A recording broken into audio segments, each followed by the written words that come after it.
Mon nom c'est Guy Joken, je suis le président de la Fédération américaine des clubs, centre et association UNESCO, originaire du Cameroun et plus précisément citoyen du monde. Ok. Monsieur, vous êtes venu des États-Unis pour assister à l'événement.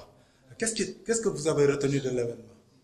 Bon, je tiens d'abord à féliciter nos hôtes, le président de la Fédération française des clubs et associations UNESCO et toute son équipe. Et je vais vous dire que vraiment mes espérances ont été vraiment atteintes. Je suis très heureux parce que nous avons compris que l'esprit qui a créé les clubs UNESCO est encore vivant. Le mouvement citoyen que je découvre à Bordeaux nous donne l'espoir parce que nous vivons dans un monde où il y a des raisons de désespérer, mais ce que j'ai vu ici, ces 3 derniers jours, montre que l'espoir est là parce que nous comprenons très important à travers la culture, à travers l'histoire, que l'importance de créer, de placer les bases de la paix dans l'esprit des hommes est une réalité que nous avons découvert encore une fois de plus à Bordeaux. Mais comment se portent les clubs UNESCO aux États-Unis? C'est curieux, mais moi personnellement, je ne croyais pas qu'il y ait des clubs UNESCO aussi déterminés aux États-Unis. Bon, ce qui est vrai, c'est que pour beaucoup qui n'ont pas été aux États-Unis, qui ont pris les États-Unis, c'est un pays qui est vraiment contradictoire dans ce sens. C'est le même pays qui est fondé, qui est créé dans l'idée que les hommes ont droit de pouvoir atteindre tout leur potentiel libre. Et en même temps, ceux qui ont signé ce parchemin considéraient que les Noirs étaient des esclaves. Donc, c'est déjà la fondation, c'était un pays qui était vraiment un peu perplexe et un peu unique. Mais ceux qui ont créé ce pays nous ont donné un document qui n'est pas parfait, mais qui permet de perfectionner ce pays.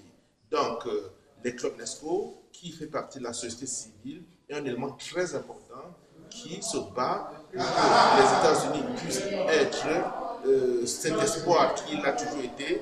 Et nous autres, qui venons un peu de partout dans le monde, nous faisons du rêve américain une réalité. Et je peux vous rassurer que pendant un avenir, que je dis proche et lointain, la société civile américaine, les clubs UNESCO vont toujours travailler pour que ce pays devienne cet exemple que nous devons avoir dans le monde où tous les hommes et puis de beauté, de bonté, de liberté peuvent aller appeler leur maison. Vous êtes Camerounais d'origine, africain de manière générale. Aujourd'hui, on a vu une panoplie de cadres africains. Et je disais tout à l'heure à quelqu'un, il n'y a pas un secteur où tu ne trouves pas un Africain qui gère ce secteur de manière exceptionnelle. Et on voit, actuellement, on assiste à un frein du côté africain. Il n'y a rien qui bouge pratiquement. Mais selon vous, qu'est-ce qui doit être fait pour que vraiment l'Afrique décolle enfin? Non, vous avez parfaitement raison. Nous sommes au XXe siècle et au moment où on se croit que l'Afrique a reçu des indépendances, mais cette indépendance qu'on a reçue dans les années 60 n'a pas été une indépendance réelle. Les colons, en l'occurrence la France, l'Angleterre, le Portugal, et tous ces pays qui, à un moment donné, croyaient qu'ils étaient les champions de la civilisation, qu'ils avaient accès à Dieu, et que Dieu leur disait comment nous traiter comme des droits humains. Je crois que cette époque a été révolue. Mais malheureusement, nous subissons encore l'impact qu'ils ont créé dans l'esprit de nos ancêtres. Mais nous sommes là pour nous dire que nous allons nous libérer. Et je pense que l'avenir du monde appartient à l'Afrique. Nous autres, qui sommes les fils de l'Afrique. Je suis aux États-Unis, président de la Fédération américaine des clubs UNESCO, un Africain d'origine. Nous sommes en France, le président de la Fédération française des clubs UNESCO est né en Afrique. Donc, ce n'est qu'un exemple. Ici, nous avons le vice-président de la Fédération mondiale pour le monde arabe qui est là présent. Nous avons le président de la Confédération africaine qui est là. Donc, nous sommes en train de nous organiser de la même manière que les pères fondateurs, les pères qui ont libéré l'Afrique, je veux dire de l'Union africaine, ils ont travaillé pendant un certain temps, tout semblait être contre eux, mais nous sommes en train de faire la même chose ici. Nous nous organisons, nous comprenons que l'avenir de l'Afrique appartient à ces enfants qui sont en Afrique, mais au plus encore ceux qui sont dans la diaspora. Donc je peux vous assurer que nous sommes en train de planter les semences pour une Afrique nouvelle qui va pouvoir briller dans les prochaines décennies.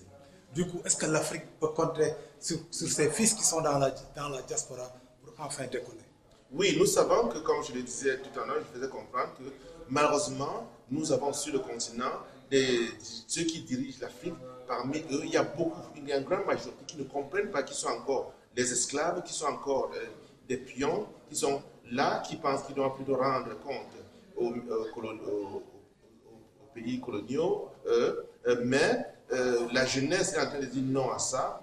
Donc, je peux vous assurer que la révolution pacifique qui est en train de s'organiser maintenant va porter des fruits. Je peux vous rassurer ça, tout simplement parce que j'ai rencontré ici à Bordeaux, en France et dans d'autres pays, des jeunes qui disent non, nous devons couper le cordon ombilical qui nous lie, par exemple, cette histoire du franc CFA, qu'un pays ne peut se libérer sans sa propre monnaie.